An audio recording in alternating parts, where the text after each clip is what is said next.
ছাত্র জনতার অভ্যুত্থানে ৮০০ জনের নাম পাওয়া গেছে এবং শহীদদের একটি পূর্ণাঙ্গ তালিকা করা হচ্ছে বলে জানিয়েছেন তথ্য উপদেষ্টা নাহিদ ইসলাম।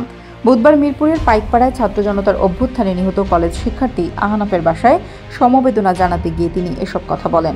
তথ্য উপদেষ্টা নাহিদ ইসলাম বলেন, ছাত্র জনতার রক্তের বিনিময়ে অর্জিত নতুন বাংলাদেশের দায়িত্ব গ্রহণ করতে হয়েছে। গণঅভ্যুত্থানে ছাত্ররা যেভাবে রাস্তায় নেমে এসেছিল, তাদের আত্মত্যাগের ফলে আজ আমরা নতুন স্বাধীন বাংলাদেশ পেয়েছি।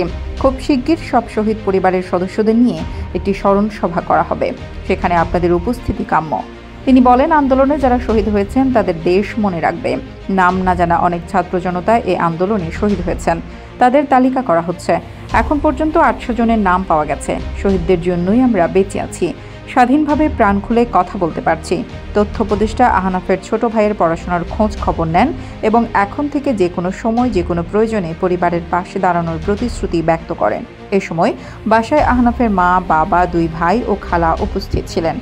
শহীদ শফিকুদ্দিন আহমেদ আহনাফ রাজধানীর BAF শাহীন কলেজের একাদশ শ্রেণীর শিক্ষার্থী ছিলেন।